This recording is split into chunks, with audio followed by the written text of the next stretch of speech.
Hello, everyone, and a very warm welcome to today's final LinkAbility Insights live stream for 2025.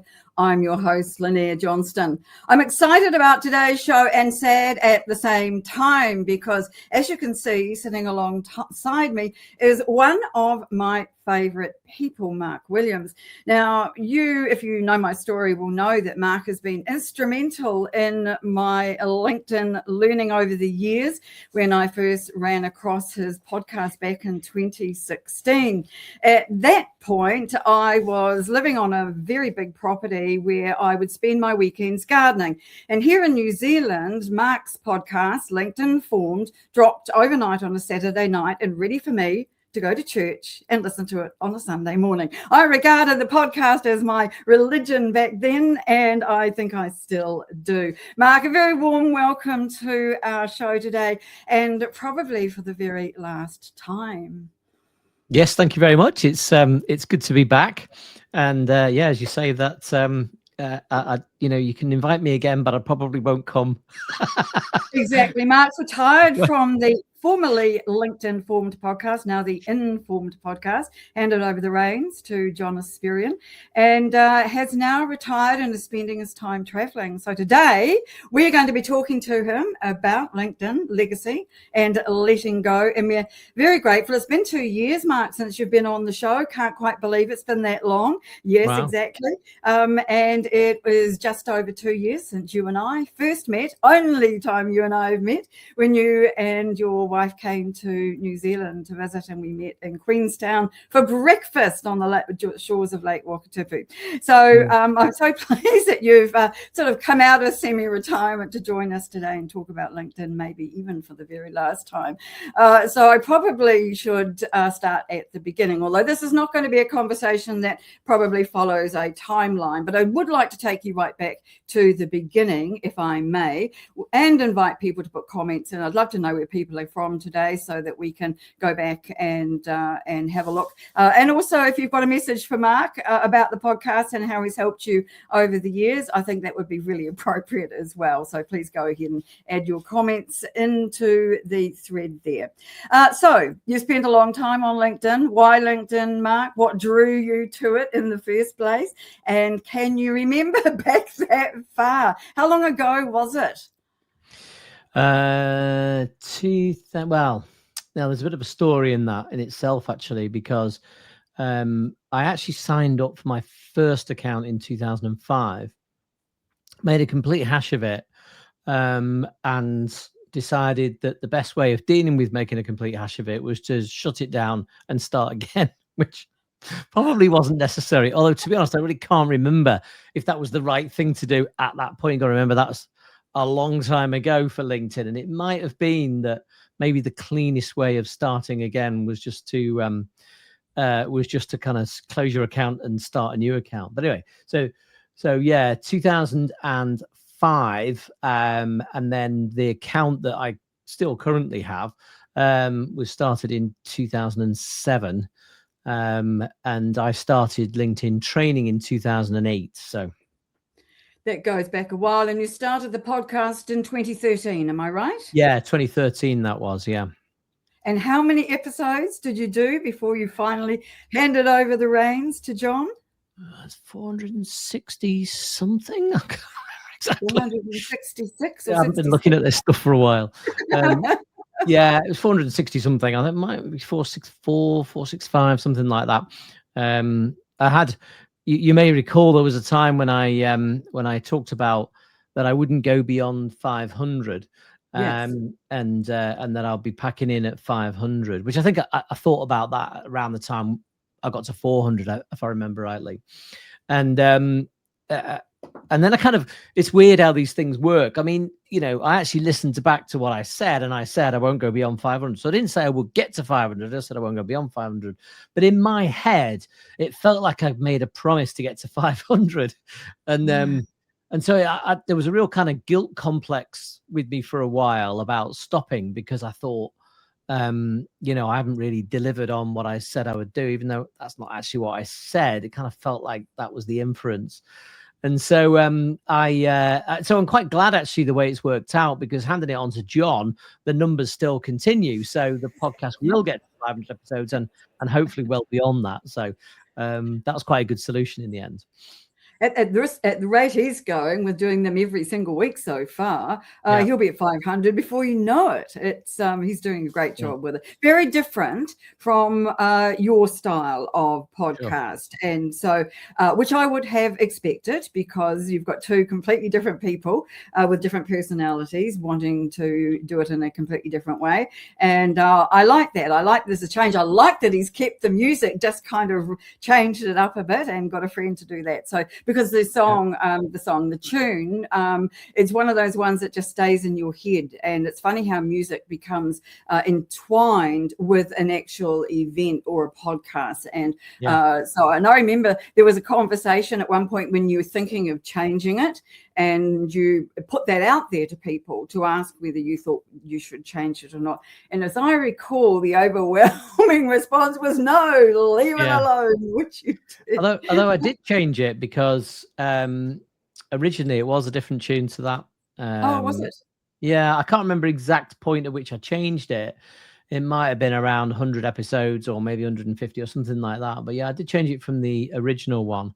I've still it's the recordings of the original ones that I did, and it's quite funny listening to it. Really, it's slightly embarrassing, but quite funny as well. And it was like, it was just a totally different tune, and I quite liked it, but I just felt like it's a good thing to change things from time to time, which is kind of why when I suggested changing it again, it was very much a bigger audience by that time, obviously.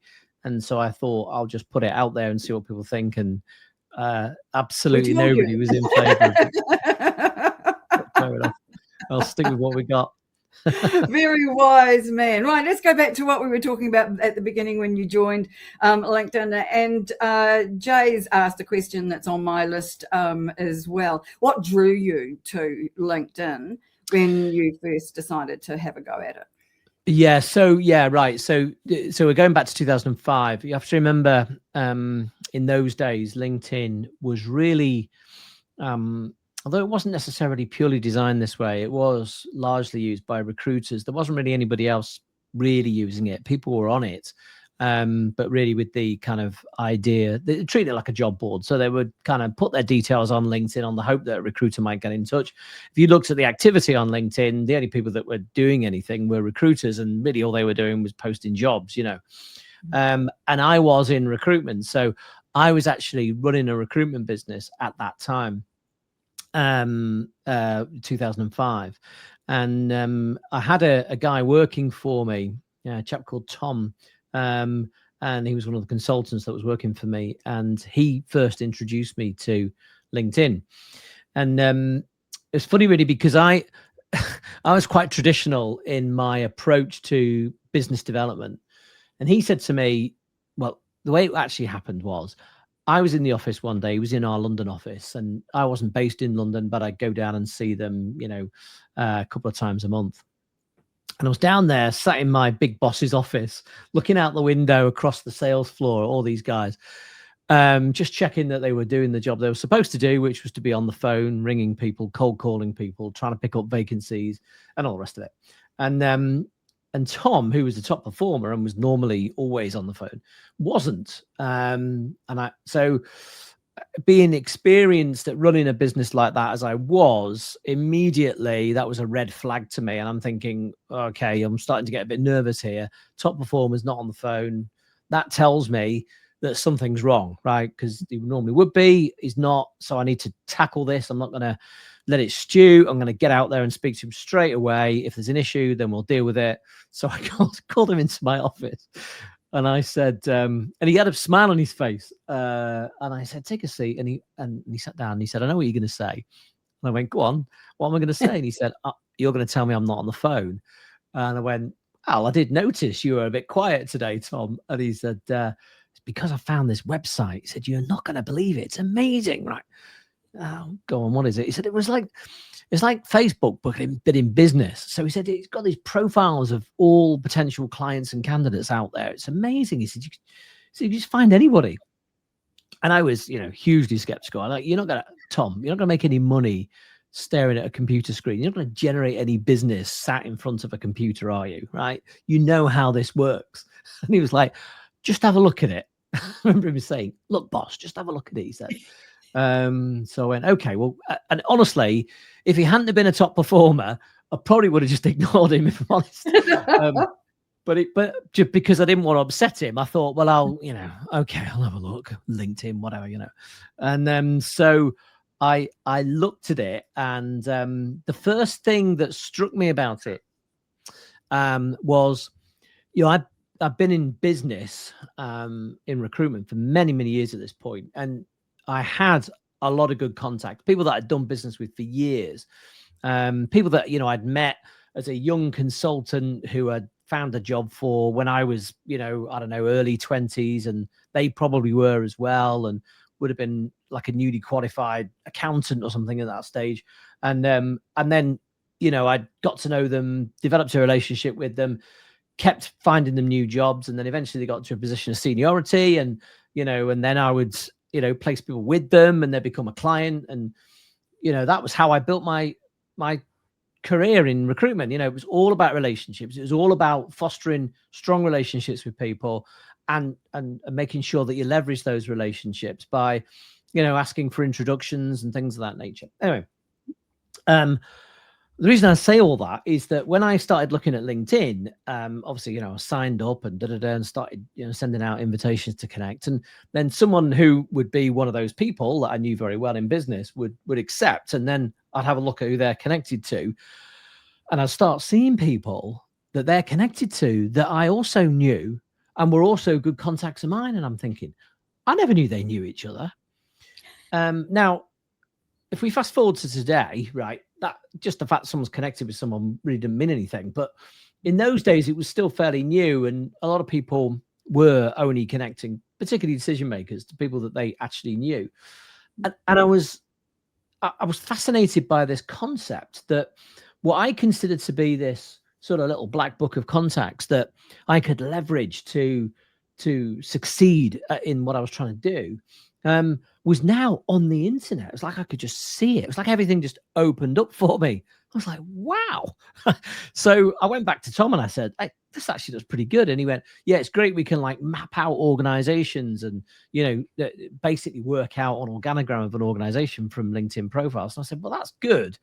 But for me, it looks like a business development tool, not a candidate generation tool. It might be useful for that, I guess, but, we might find candidates, but I'm kind of more interested in the business development opportunity. And the funny thing about that was nobody had used it like that. Nobody that I'd had spoken to about it. And I, immediately started researching it. Of course, there were no LinkedIn trainers anywhere. Well, that's not entirely true. There were a couple. Now someone on the call might remember the name.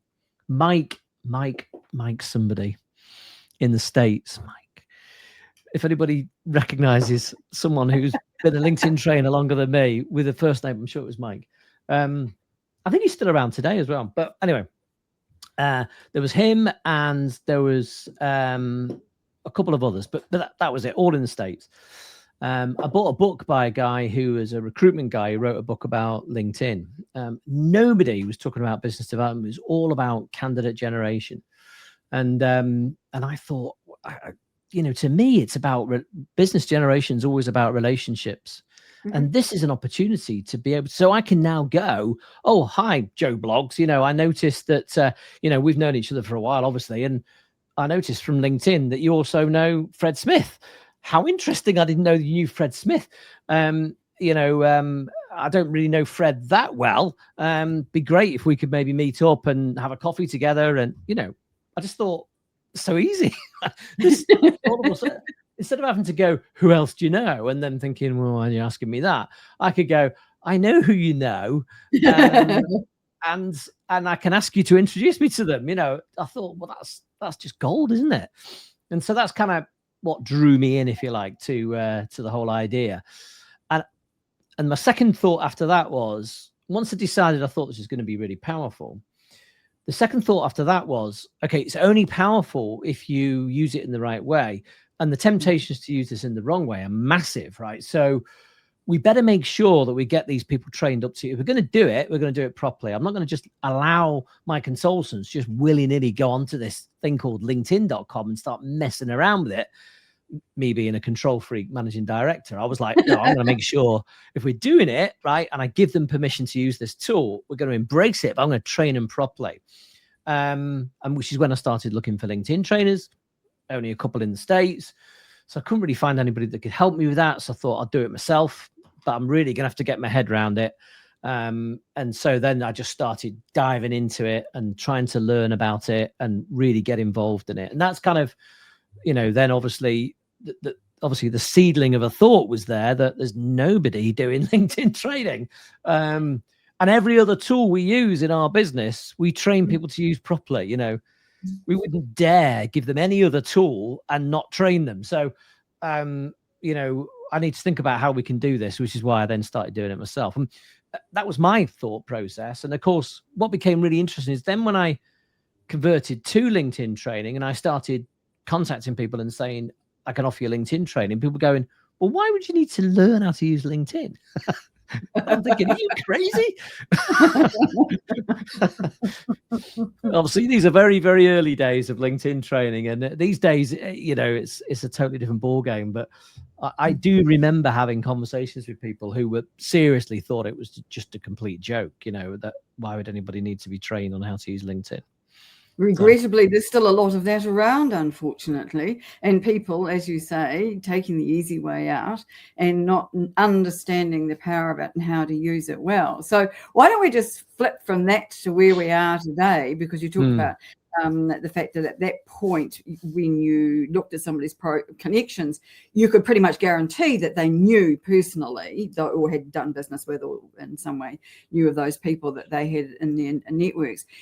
And that's not the case at all anymore. And I don't think it's been the case for quite some time. It seems a shame to me because it's lost that personalization, that personal sort of contact, really. I mean, I know there are advantages, but I just feel it's lost something in its growth.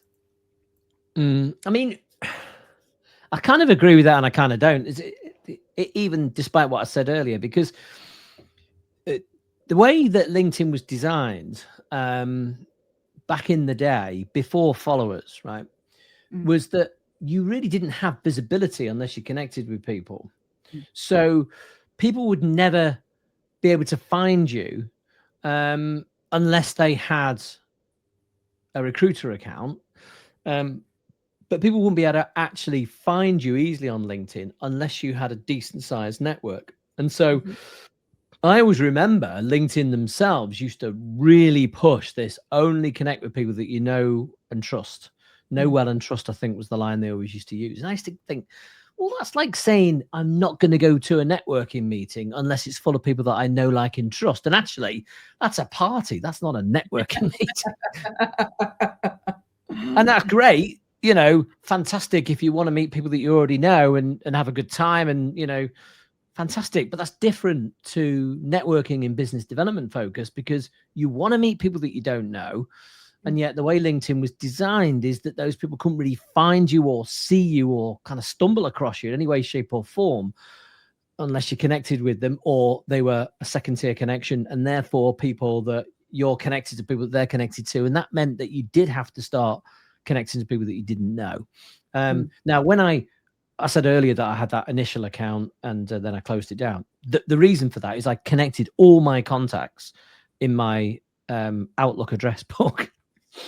Which is, they used to encourage that. Yes. But as a recruiter, I had this tens of thousands of contacts in there. And it just went boof, like that. It just went wild. I had far too many connections and all kinds of weird and wonderful people and I just thought, I've got this wrong. I need to start again, which is why I then started in a different account in 2007. But so I think when they brought in following, then that changed the game for me, because then you could have this different relationship. So you could have people that follow you and people that you connect with, and you can distinguish two separate, distinct things there. And that made more sense. But those early days, there wasn't any form of following. You just connected or you didn't, you know. So it's changed over the years, but I do agree with you. And it's as I say, my views kind of went from initially thinking it's about relationships, then going, well, it is about relationships, but in order to get visibility, you need to connect to lots of people that you don't know. And then it came around full circle once LinkedIn had changed a lot and there was following and all the rest of it. So more, I wish I could reduce my number of connections now. And I did actually every year used to have a bit of a cull, because, you know, there's people here that I either don't know or are just not relevant at all anymore. I might have known them years ago, but I don't anymore. I don't see any point in being connected to them anymore. So, but then you go, and I did used to do that task, but part of me used to think, I don't really know what I'm gaining by this, because as the algorithm got more sophisticated, the reality is I could be connected to people who I connected to in 2007, who are no longer relevant at all. And they will never, ever see my content, and I'll never, ever see their content. So you do start thinking, you know, the algorithm's working well enough now for me not to really have to think about that. I don't really have to worry about disconnecting with people because I'm seeing their posts and they're irrelevant to me, and that's stopping me seeing stuff I do want to see. Because actually, I realized that my behavior influenced the algorithm to show me the things that I wanted to see. So I didn't really need to worry about that so much. I wish that was still true, but anyway, that's all right. Let's move on from there and to the podcast itself, which I think we agreed you started in 2013. So, what drew you to that? Why did you decide? I'm very pleased you did. Why did you decide the world needed a podcast about LinkedIn, given that a lot of people were very skeptical even about the training to begin with? I think for me, I was a big podcast listener at that stage. I'd found a lot of benefit from listening to all kinds of different podcasts. Some of them nothing to do with work or business, and others that were. And I found it educational, stimulating, and an interesting. As someone that, you know, I find it difficult to do one thing. Certainly these days, actually, I'm much better at just doing one thing. That's an age thing, I think. But I used to be like busy mind, and I'd like, so I couldn't just go for a run or walk the dog or drive the car. You know, I'd need something else to be stimulating me. And I always used to be really kind of a big thing about use of time and trying to maximize my use of time.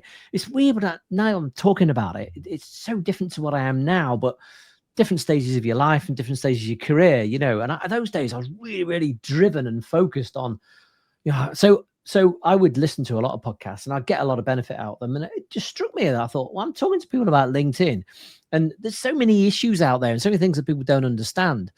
Wouldn't it be helpful for other people to hear about LinkedIn through the medium of a podcast? Now, I've never been, I mean, again, when I started, 2013 was hot for blogging, really. You know, blogging was probably hotter than podcasts. Podcasts were still fairly new. And, but I was just never really got on with writing very well, unlike your good self. It just never felt natural to me. I would, you know, I'd really struggle, and like I'd sit there and having to type something out, and I'd be like, oh, I've got to do it, you know, but I'd really have to push myself to do it. And I always leave it till the last minute because I never really wanted to do it. And, you know, but put a microphone in front of me, I'm like, can't wait to do this. I am the classic love the sound of your own voice type of person, as you can probably tell from now. And so it just suited me, you know, just kind of like, I can just sit in front of a microphone and just talk about LinkedIn. That's easy, you know, but that's content. And that was probably no more sophisticated than that as an idea. But once I started doing it and I started kind of linking things and understanding the benefit, I started to really understand the power of it as a tool for my business. Because, you know, there were people whose podcast I listened to that I really felt like I knew them and I really bought into them, you know. So there were others that I didn't, but there were many that I did, and I really would like. I'd literally be having a conversation with a friend, and I'd be saying, you want to listen to this guy, he really knows what he's talking about. And I'd start spurting out things that I'd heard from that person, and not claiming credit for it. I'd always say, but you want to, tune into this guy. He's on a podcast. And they go, what's a podcast? But, so that's kind of why I did it in the first place. And but then I started to really see the magic of it for me. Because what started to, and obviously this developed over time, I was very, very wooden to start with. Like I said, it's embarrassing kind of listening back to those early episodes, but you start to understand that, just flip back 1 second to something that when I first decided to do it and I started researching how to do a podcast and all the rest of it, I came across a piece of advice. I think it was on YouTube from someone, I can't even remember who. And she was talking, and she was an experienced broadcaster, right, and podcaster, and but someone that's been on television, I think. And she said, the way you should do it is you sit down in front of the microphone and close your eyes. And close your eyes for about 5 seconds. And in that time, I want you to imagine that you're sat in a place where you feel really comfortable, like, I don't know, like a living room with an open fire or something where you just literally feel at home and at ease. And then sat across from you is someone that you know really well, like you've known for years, right?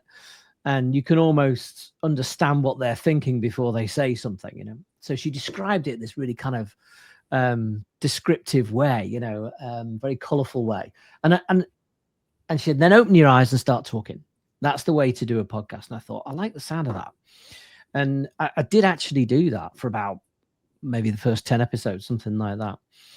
And that started the kind of the way that it developed. So one of the things that's always been very different about my podcast from the standard podcast is I've had the occasional guests, but it's never been an interview show. So you kept saying, and yet I kept showing up nonetheless. Not as much as John Asperian, Yeah, exactly. who's now does every episode, but used to go on quite a lot. But I kind of, so, and the reason for that was I learned through the experience of doing it that this was about building a relationship with the audience, so that the audience would feel that they wanted to hear from me and they wanted to know what I thought, right? That doesn't mean it's always right. It just means that there's an opinion and I'm going to give it. And you're either going to go, yeah, that rings true with me, or you're not, right? And if that happens a lot, you're going to start wanting to know more. And that's really what being influential in a business development sense is actually really all about. I always like to liken things to in-person scenarios. And, if I was in a networking event and I was talking amongst a group of people, let's say there were 10 people stood in a circle and we were talking about a subject, whatever that might be, maybe LinkedIn.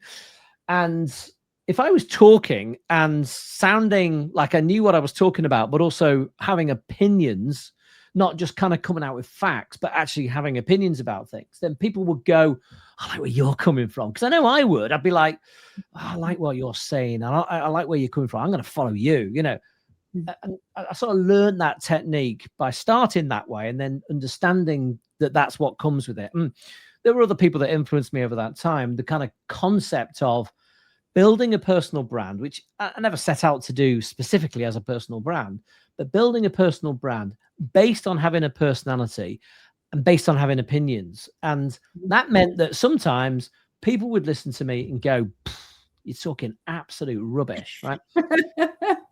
And being comfortable.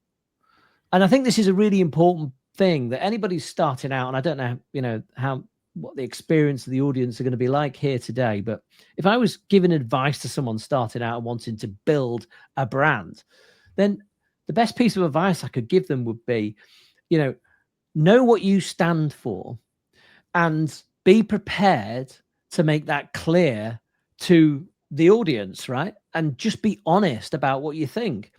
And some people will love you for it and some people will hate you for it. And trying to do business with people that hate you for it is just a waste of time, yours and theirs. We're never going to be in a position where we're going to be able to do business with everybody in the world, right? That's just not the real world. Nobody does that. So just be comfortable with the fact that some people are into what you're saying and some people aren't, and that's okay. And once you buy into that, then I think a podcast is a really useful medium to get that point across, because people hear you, understand where you're coming from, and just get a sense of who you are as a person. And so I've always done that. I've never been a performer in a podcast. I've always just been myself. And that, that's got me into trouble with LinkedIn, and that's probably upset some people along the way.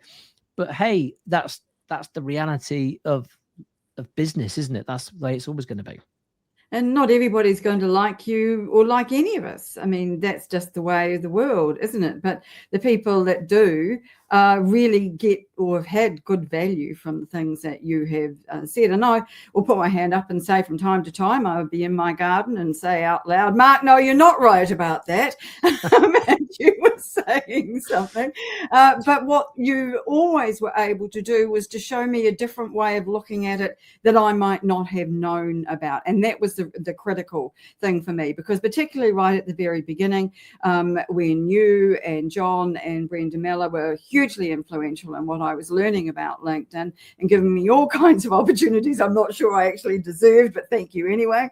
And I really felt that I started to know you as a person, and I wanted to hear about some of the things in your personal life and to hear how your mum was doing and where you were going to be traveling to and a few of those kinds of things. So I do think that you're right about that, and it comes down to being ourselves, knowing what we stand for, and being clear on that. And that's become hugely clear this year. There's no question with some things that have changed on LinkedIn, which we're not going to be talking about today. But Daniel does want to know about memorable moments from the podcast. I've got one.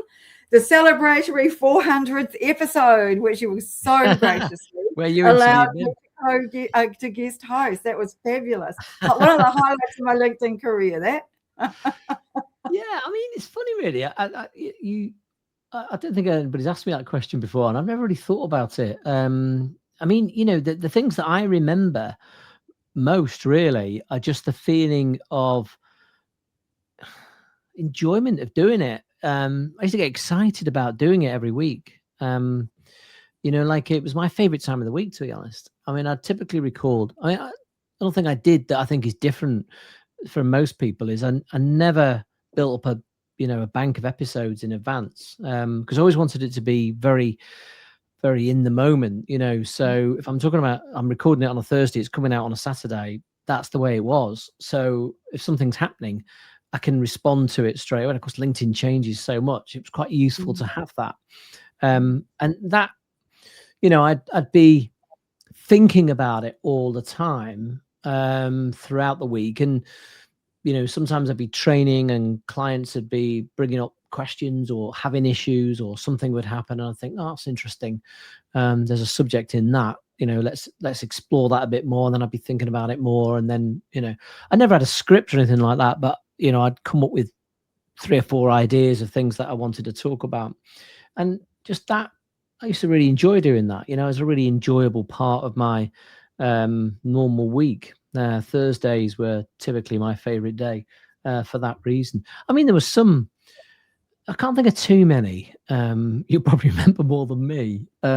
Disasters. There was a couple where I fell into the trap of, as the show got bigger, people would come and want to be interviewed on the show a lot, and I was saying to you earlier, I still get it now, believe it or not. Ridiculous. Send them to John.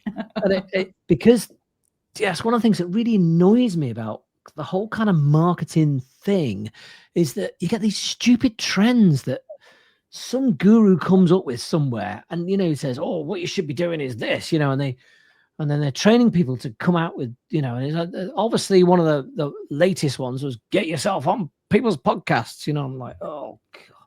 But at early days of that, I didn't notice it as a trend. And there was at least one person, maybe a couple, that, kind of approached me, wanted to come on the show. I had a chat with them beforehand. And I thought, actually, yeah, all right. And then afterwards, I thought, I shouldn't have brought them on the show. They didn't really add any value. I learned the hard way on that one. I just thought, do you know what? Anybody that ask me to be on the show is highly unlikely to come on the show. Just the fact they're asking me just alone means it's unlikely to happen.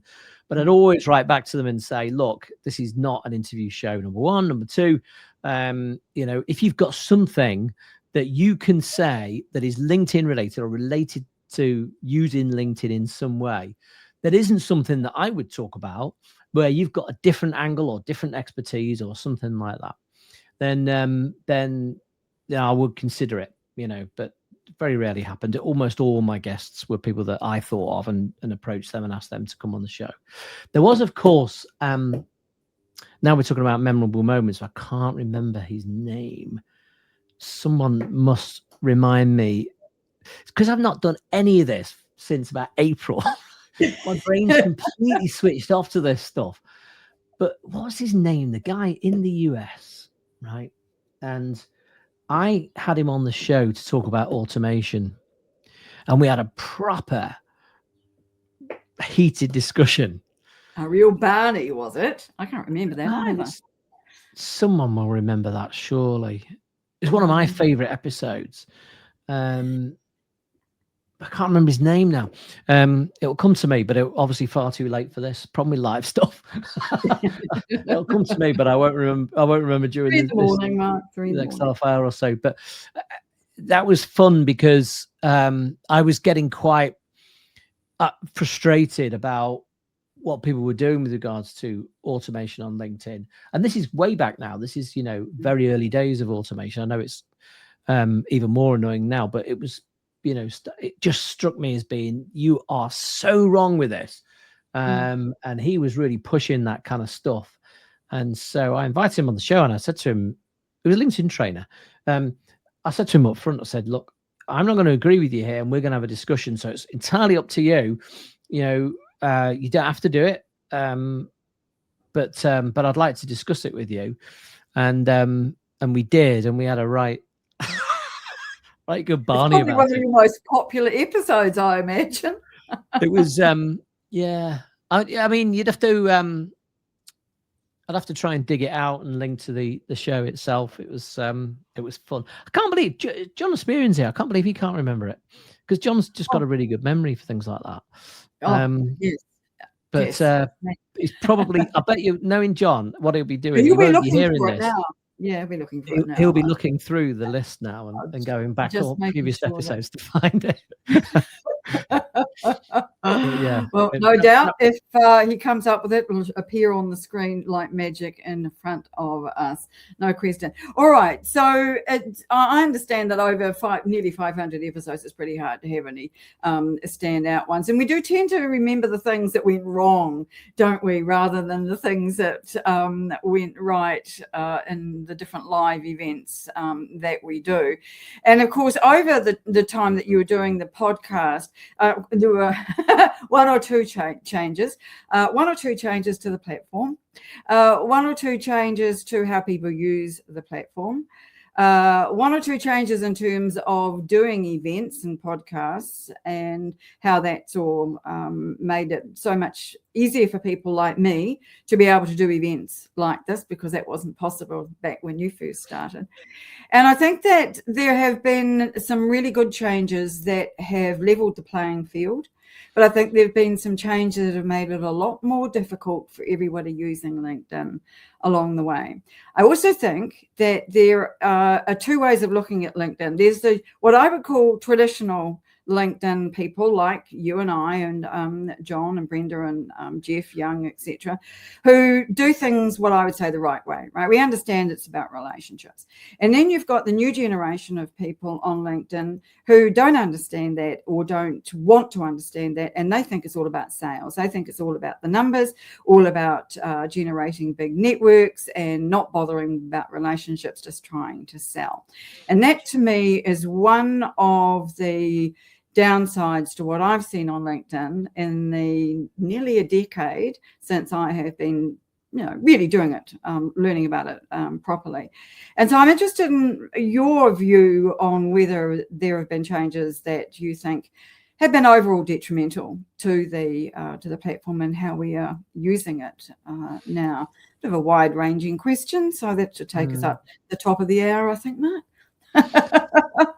Yeah. I mean, it's funny because because I'm not in it now, I don't see the negatives as much, because I look back at it in a broader concept or context, sorry, and it feels more positive than what you've just said. So it's hard to think of the negatives in that way. I mean, the LinkedIn as a company, I've always said there are three LinkedIns, right? There's LinkedIn, the company, owned by Microsoft, and then there's LinkedIn, the community, us, and then there's the website, linkedin.com. And these kind of three things have to have a relationship with each other in some way. And sometimes the community does something, good or bad, that the company doesn't like. And so the company then adjusts the website to try and make that more difficult to do. And that's sometimes a good thing, depending on where you're coming from. So for instance, with automation, they could probably do more, but they have and do try to stop that. But there are other things that they've changed where we do things that we would consider to be absolutely right and good, and then LinkedIn don't like it because it doesn't sit with their commercial objectives. And this used to be one of my biggest bugbears with them as an organization. They were, look, I mean, they're a publicly owned company. Well, they're owned by Microsoft, but they've got targets to hit. They've got they've got a lot of employees, a lot of mouths to feed, if you like, and Microsoft will be putting the pressure on because they've got a lot of shareholders to satisfy. I get it, but I've always believed that in any type of business that you'll always succeed by serving your customers, right? It's a really, really simple thing. LinkedIn's problem has always been that they don't understand the broader concept of a customer, and I get it, because to them, a customer are people that pay them money, and a lot of money, not a premium account holder, because they're not paying them much money at all. It might seem a lot of money to us, but to them it's not. But that's why, there's almost anything they do is always going to support Recruiter, because that's their big money maker. Bigger than advertising, although advertising has become increasingly important to them over the years, and we've seen the growth of that. But they would definitely always aim towards things that make it easier for their recruiter clients to be successful on LinkedIn. And yet the majority of people that are using LinkedIn don't really care about that. And so you'd often get this conflict between those two things. And that, I think, is the difficulty that can occur. And so a lot of the, I'm talking in very general terms rather than specific things, but a lot of the issues that come up are as a result of that type of thing, where LinkedIn are thinking about their commercial focus.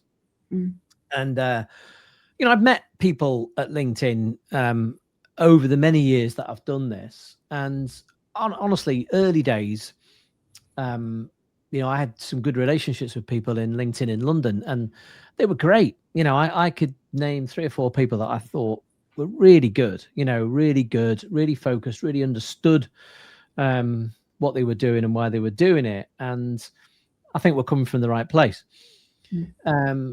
I don't know anybody in more recent years, last 5 years or so, I've not met anybody like that at LinkedIn at all. And my only contact with people at LinkedIn would be summarized by, I remember I was doing a gig once for a big accountancy consultant firm in London, right? Yeah, massive name. And they asked me to present at some event they were doing for their clients. And unbeknown to me, LinkedIn were also there as well. And there was a guy there, and he came up to me afterwards, introduced himself and said, "Oh, enjoyed your talk, blah, blah, blah." And I went, "Yeah, great, thanks." And he said, "Do you have many, is this a typical client for you?" And And I went, no, not really. I mean, it varies. I mean, I have some clients of this size, and I have some, some a lot of smaller clients as well. And as soon as I started talking about that, he just wasn't interested. Just kind of, it was almost like we were having a conversation, and he asked me a question, and clearly my answer led him to think, I don't want to waste time talking to this guy. And I just thought, do you know what? That's typical of LinkedIn now. That is what their attitude is. And that's just not, I just don't think that's very sophisticated in business. You just very clear goals, but you just go straight for the jugular. That's all I'm just interested in massive companies to do lots of recruitment, end of, right? And anything outside of that, I don't care. And that why I come back to my point about not really understanding the broader concept of what a customer is. I know that they say differently to this, but the reality is they don't care about their users. They just don't. I mean, they never have done really. And they care about their recruiter customers and some advertising customers. And they're often the same people, to be honest. And that's what they really care about, what they're really driven by. And increasingly over the last 5 years, that's been more the case. And so that's probably been, as a broad point, my biggest frustration with LinkedIn. Yes, within that, there's been lots of specific things. But there was a time when, we all got excited because they appeared to be understanding the benefit of individual content producers attracting people to the site. And you could see, here we have a really good symbiotic relationship where we've got, people that are putting out good content, which is attracting people onto the site, which means there's more people for their clients to recruit. Great, this really works. And you think, well, this could be good because they're starting to get it, encouraging people like us to put out content. That was a theory, but when it came to it, and you started, you put out content about how to do this and, ideas around how to market your business or how to produce content. And you'd sit there and go, this is just rubbish. It's just not good at all. I'm not learning anything from this. It's not helpful to me. And they had all that thing where they had, managers, didn't they, that people could talk to at LinkedIn. And I think in reality, they sort of played with that, but never really did it very well. And maybe it's because they just didn't really understand what being a content creator and building a personal brand is all about. That's just not their mindset. They are a big corporate that sells to big corporates. They're an enterprise to enterprise business, and their whole culture is like that right the way through. And as a result, they find that relationship with their users or their active users. I mean, there's lots of users out there that aren't active, I know, but they're active users. They find that relationship difficult because they just don't really get it. There's just like, we're just not the same type of people thinking the same sort of way. So what are you going to miss about the podcast? You did an episode, you finished really in April, and you did a final goodbye episode in October, not very long ago. And so you've had a few months off, and you did tell us in April that you were going to have the summer off with a view to thinking about whether you were going to come back and whether you weren't. And so I'm interested to know whether you miss it. Not really. Be honest. This is your chance. No, not really. On your final one, you made it very clear what you thought about LinkedIn in no uncertain terms. So just tell us the unvarnished truth. No, I mean, the truth is, Lynnaire, that I sort of been toying with the idea of retiring, and I just thought I need to give this a go because I might get really bored and I might really miss it. And I didn't. And so I was quite. Say that again. You didn't miss it. You did not miss the podcast. No, and that was, to me, that's what I needed to know. Would I? And I didn't. And we missed you. Let me just say quietly. Thank you. Our winter was very boring without you. But go on. I just think you get to a stage in life, and these things just don't seem to matter anymore. Things that I would get really passionate about 10 years ago just feel like, whatever to me now. And that's just the natural course of life. As you grow older, some things just don't matter to you as much, And I was finding it harder to get really motivated. I was talking before about the enjoyment of doing it. I still enjoyed it, but I was harder to come up with ideas, and I felt more pressure too, and I just wasn't getting the same enjoyment out of it. And certainly out of LinkedIn as well. Again, those two things are intrinsically linked to me. I can't really separate the podcast from LinkedIn, but I wasn't getting as annoyed about things. Things don't really bother me. Something had happened, I go, oh, whatever, it's the way they are. But that's life. I just that, and I that's not to suggest that that's right. It's just where I got to. It was just that my stage of life was such that other things mattered more, and I just couldn't get that excited about it anymore. And it just felt like, I wouldn't be being honest to myself or to the audience to try and carry on to 500 episodes just for the sake of that. It didn't make any sense to do that. So. Well, that's understandable. And I think that in your situation, you probably have other things that you would prefer to spend your time doing. It's very hard to keep the energy level going, I think, and the enthusiasm for it. I still love LinkedIn, and I'm still really passionate about what we're doing. I'm not altogether thrilled by some of the things that are going on, but that's not for this particular episode, and I will talk about some more of those things somewhere else. But there's been a lot of changes in the time that you have been on hiatus this year, and I'm not quite sure that LinkedIn is ending the year as in such a great shape as it might have been. And one of the things, of course, I really can't not mention is the advent of AI with LinkedIn and how that's all working. And while I don't really particularly want to discuss that because I want to just wrap things up with you, I do think that has had an enormous impact on LinkedIn. So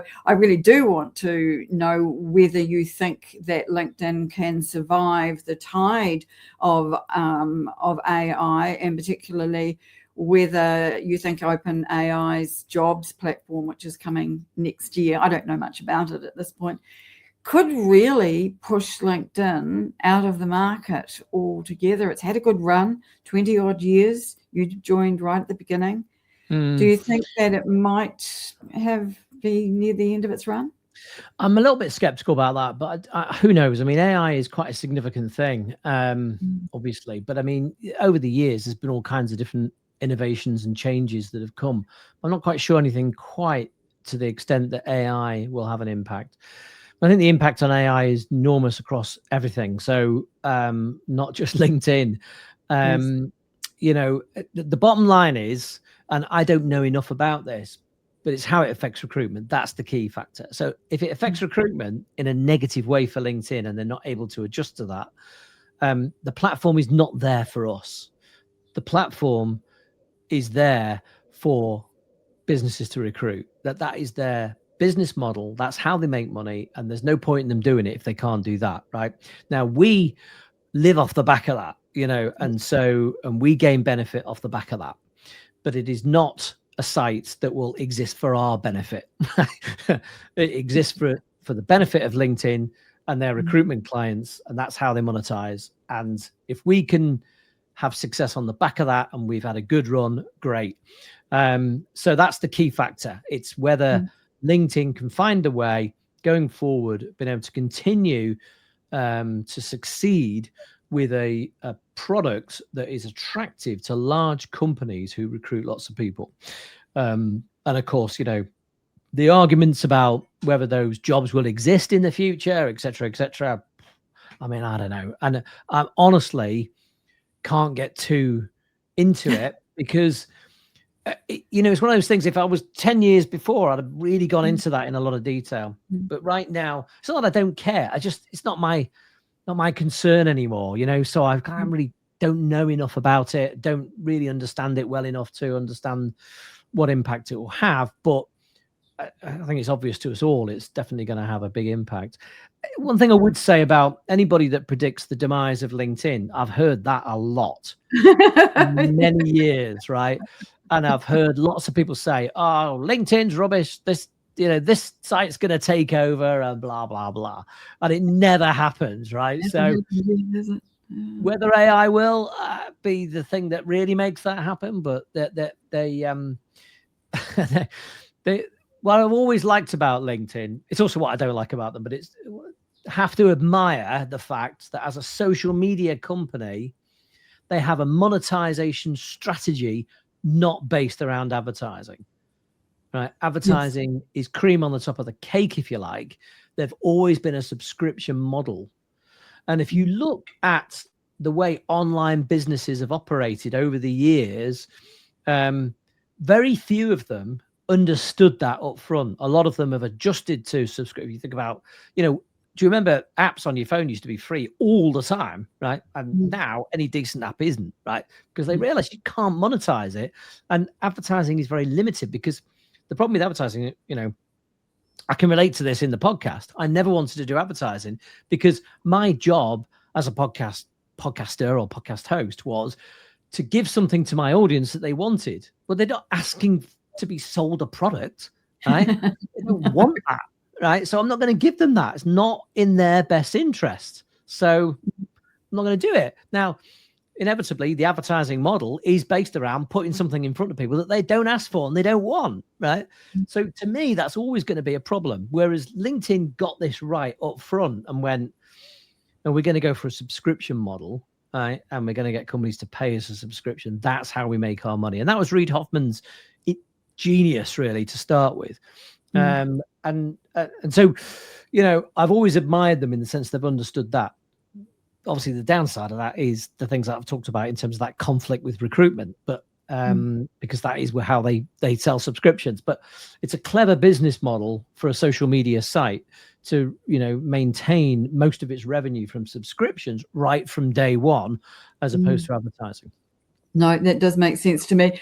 Well, one final question about LinkedIn, and then I want to ask you about what you're going to be doing for your next 30, 40 years of retirement. So this one looks to me, she's put this up, but it could well have come from someone that that she has asked her to put it up on their behalf. So a valuable lesson that people haven't fully embraced. I mean, it's kind of like the same. I mean, you're not going to be surprised by this because it's the same thing, and it will always probably be the same, which is relationships. So people just, as much as there's nothing new in that, and it's not going to be, people aren't going to hear this and go, "Oh, I never thought of that," because it's not. It's an obvious one, right? But it's not obvious to so many people on LinkedIn. I think one of the things that perhaps trying to think of a slightly different way of putting this, or a different answer to that in a way, is I think that if I had an influence in a big organization, the type of companies that LinkedIn do business with, like really big companies, I would be saying to them that as an organization, you should be getting people, recruiting people and training people to be really influential amongst communities on LinkedIn. And you need to be comfortable with having superstars that work for your company, LinkedIn superstars, right? People that have real influence and you benefit from their influence. It's a difficult concept for a big brand to get its head around, because to them, it's all about the company. And our employees are just anonymous things, right? And they just do a job. But I don't think that's the way forward in the future. And I think, just don't think it. I think companies over the last few years have started to move in that direction, but a lot of them just paid lip service to it as opposed to really done it. But if a big organization with a big, strong brand could just get it and go, I know what, I'm going to get people who I think can become really powerful names in the marketplace, people that people respect and look up to, that work for this brand. If they could just get their head around that, and not see all the negative things that people say about that kind of stuff, such as, well, what happens if we lose them and they go to our competitors? I mean, come on, that's just so silly, so negative. I used to say to clients, I mean, this goes right back to the early days of LinkedIn in a way, in that I used to say to people, you should be using LinkedIn, and they go, if our staff start using LinkedIn, they're going to get headhunted. I'd be like, what are you saying? You're saying, I can help you with that, right? If you don't want your staff to be headhunted, employ rubbish people that no one else wants to employ. Easy, right? It's just like that kind of weird mentality, but you get that in large organizations. That's kind of the way it often exists. So that's kind of, I suppose, the best answer to that is. I agree with you. That is a very good definition of employee advocacy and what it should really be all about, and really good use of company pages and the way that companies should be using LinkedIn. So I'm absolutely on board with all of that. All right, enough of LinkedIn, Mark. You did your final show back in, we can't quite remember, September, October. What have you been doing since then? And what are you going to be doing henceforth? I made the mistake of deciding that I was doing that last episode and launching it just before I went to Africa for 20 odd days. And of course I came back and there was just a massive inbox. Anybody, by the way, that sent me a message, thank you. I think I've replied to all of them now, but of course I came back to this and hadn't thought that one through at all. Came back to this massive inbox of really lovely messages from people, but I just couldn't get my head around getting into it and dealing with it. So I went to see my sister in Cape Town, who's lived in Cape Town for 26 years. It's the first time I've been to see her. Now, that doesn't mean I haven't seen her. She comes here all the time, so I've seen her a lot over the years, but just never managed to get there. I tried a few times and failed for reasons I won't bore you with, but things got in the way. And so finally, we went to Namibia and did like a self-drive safari and stuff, and then we went down to Cape Town and spent 10 days with my sister and my brother-in-law, which was lovely. So that was good, and we're doing what we call a fly and flop in January in Egypt. So a fly and flop is just not interested in seeing anything other than that bright orange thing in the sky and a blue sky at that as well. And that's it, right? Read a book, do nothing, right? Just relax. In Egypt? Yeah, in Egypt, yeah. You usually go to the Greek islands, don't you? But in January, that wouldn't be a good idea, but it would be too cold to be sunbathing in January in Greece. Yeah, so you have to go a bit further from the UK to get the sun, and Egypt is about a 5.5 hour flight. So it's not too bad. You have to kind of go that kind of distance to get the sun. And then in March, we're very excited because we're touring Vietnam. Oh wow! And we've just done that off our own backs, not through a travel agent or anything like that. We just literally organised it all ourselves. So, which is what we did with New Zealand. But New Zealand is a lot easier in that sense because everything's so much more familiar in New Zealand. But obviously, it's slightly different in Vietnam. So, looking forward to that as well. And we've got some other stuff planned for next year as well. So it was a pretty full year in terms of travel and things. So, and in between travel. Well, funnily enough, I thought, when I was considering myself, I thought, what am I going to do in between when we travel? And I've never been so busy, to be honest. I still seem to get any spare time. That's what they say about retirement, isn't it? You don't have time. You don't know how you had time to go to work. I just don't. Yeah, exactly. I don't know quite how that's happened. But one of my hobbies is I really like making videos. Right, it's something I sort of developed professionally because I was making videos and stuff in the course of my work. But then I sort of developed that into videos of holidays. So every holiday we do, I think I've told you this before, but I make a video. And, they started off as very, very basic things. And I'm not exactly saying that they're sophisticated now, but they're a lot more sophisticated than they were. And so I've done the Namibia video, and I'm currently making the Cape Town one. The Namibia video is 50 minutes long, to give you an idea of what we're talking about here. Whoa. It's not just a little. Okay. But it's funny because I've become known amongst friends and family for if you go around to Mark and Lou's house, right, Mark's going to get his videos out So watch out, because he'll get his videos out and he'll make you watch them, right? Oh my goodness me! I remember when I was a child, that was all about slides. You had to do Yeah. a slideshow, didn't you? Holidays. My dad used to do exactly the same thing with slides. He would get a slideshow, put the lights down, and so I bore people with my holiday videos.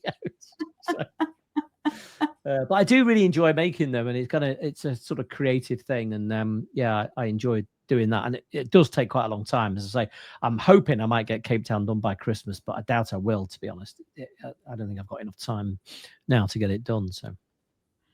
Well, it sounds to me like you're using your retirement very wisely indeed. And I'm very pleased that you would take the time to come and talk with us today. And as you say, it's been a while since you got on a call in front of someone or did a live event like this. So we really do appreciate that, Mark, because you've given a lot over the years to a lot of people, including me. And it's very hard to really express how much influence in such a positive way and education and learning and opportunity that you've given me since I first found you back in 2016, and I can't thank you enough for that. So I think when people look back on their lives and they wonder about their legacy, the way that you've helped so many people is probably going to be right up there for you, because I think that you deserve to have as much praise as anybody and everybody can possibly have for everything that you have done for the LinkedIn community in the last 20 years. That's kind of you to say. Thank you. I do hope you'll come back and visit us in New Zealand again. And thank you so very much for joining us today. The podcast is in good hands with John Aspirian, and you can find it everywhere that you watch and listen to your podcasts. I have it on Spotify. It's one of my favorites, so it pops up with a new episode every week. And so while it's not Mark anymore, I'm always interested in what other people have to say about LinkedIn, and Mark has kept me very well informed of that over the past few years. So again, I do appreciate everything, Mark. But for us, this is our last LinkedIn Live for 2025. We've had some great guests this year, covered a lot of ground. It's been a huge year for AI, of course, a huge year for LinkedIn, and the changes that there have been under the hood, which I've talked about in previous episodes, and of course the changes out front with the reduction in organic reach for everybody and what that's meant for visibility overall. So I'll be putting together something that is a bit of an end of year wrap up, not a live event, but certainly something that's going to just share some ideas about what I've seen this year. I'm not going to be looking into my crystal ball for next year. Mark used to do that every year, and I always found that really entertaining to see what weird and wonderful ideas he would wrong come every time. So I've definitely learned from that. So thank you to everybody who's joined our LinkedIn Lives as live events and as replays over 2025. Your support makes this possible. Special mention to Meryl Cass, our connector in chief, who makes sure as many people as possible do know about our live events and get invited along to them. Thank you to my advisor and my video producer and the person that I work with most closely and love to bits, Cher Ferguson, who is always there helping me in the background and making sure that things run smoothly. I'd like to wish everybody a very Merry Christmas, if that is something that you celebrate, and a Happy New Year. And I do hope that if you are having holidays this summer in New Zealand and Australia, that you find some relaxing time to enjoy it. We'll be back in 2026. I'm not really quite sure when yet, but I assure you, you'll be hearing all about it. So thanks again to Mark. Very lovely to see you here on our live stream for one very last time. And thank you to everyone else. We will see you in 2026. Bye for now. Bye.